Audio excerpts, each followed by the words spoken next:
ভাগ্যের চাকা ঘোরাতে স্বপ্ন পূরণের আশায় ইটালির উদ্দেশ্যে বাড়ি ছেড়ে লিবিয়ার বন্দিশালায় মাফিয়াদের নির্যাতনে মাদারীপুরের এক যুবকের মৃত্যু হয়েছে।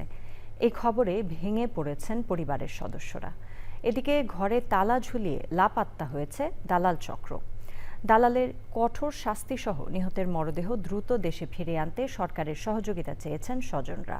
মাদারীপুর প্রতিনিধি রাহাত হোসাইনের রিপোর্ট। মাদারীপুর জেলার ডাসার উপজেলার দক্ষিণ ধুয়াশার গ্রামের শামসু মাতুব্বরের ছেলে জহুরুল মাতুব্বর কৃষিকাজ ছেড়ে উন্নত জীবনের আশায় ধুলুগ্রাম এলাকার জাকির মাতুব্বরের খপ্পরে পড়ে 5 মাস আগে ইতালির উদ্দেশ্যে বাড়ি ছাড়েন জহুরুল। সৌদি আরব হয়ে পৌঁছান লিবিয়ায়। এরপর তাকে ডাসার উপজেলার বীরমোহন এলাকার তারেক মণ্ডলের সহযোগিতায় মাফিয়ারা লিবিয়ার একটি বন্দিশালায় আটকে রেখে অমানসিক নির্যাতন চালায়। নির্যাতনের ভিডিও পাঠিয়ে পরিবারের কাছ থেকে কয়েক ধাপে আদায় করা হয় 50 লাখ টাকা। নির্যাতনের কারণে লিবিয়ার একটি বন্দিশালায় মারা যায় জহুরুল। তার মৃত্যুর খবরে পরিবার ও গ্রামের মানুষের মাঝে নেমে আসে শোকের ছায়া। নিহত জহুরুল মাতুব্বরের স্ত্রী সহ 2 শিশুকন্যা সন্তান নিয়ে পাকরুদ্ধ। টাকা দিছে আর বলছি জাকির ভাই আমি আমার মায়া দুইটা দিছি আর ভালো মতো বলছে দিবেন ও কালকে টাকা নিয়া আর বাইরে পার করে নিরিবিলে ইটালি ঘুমাইছে আর আমাকে জান শেষ করে আলাইছে। আপনারা এর বিচার করে দেবেন।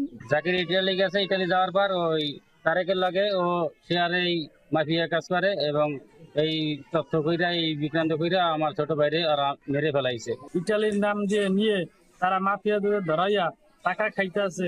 টোটাল সর্বমোট আমাদের কাছ থেকে 50 লাখ টাকা নিয়ে গেছে। আগে 5 করার জায়গা বিক্রি করে গিয়ে ওই টাকা দিছে।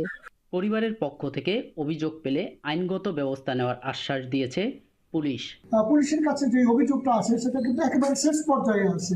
হয়তো আপনার ভিকটিম যদি মারা যায় সেই ক্ষেত্রে আছে, অথবা তারা প্রতারিত হয়ে 50-60 লাখ টাকা খরচ করার পরে একেবারে শেষ স্টেপে এসে পুলিশকে অভিযোগ দেয়।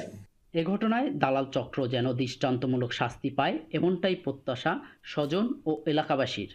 পাশাপাশি অবৈধভাবে বিদেশে না যাওয়ার বিষয়ে সচেতন হওয়ার পরামর্শ আইন শৃঙ্খলা বাহিনীর। মাদারীপুর থেকে রাহাত হোসাইন, চ্যানেল আই।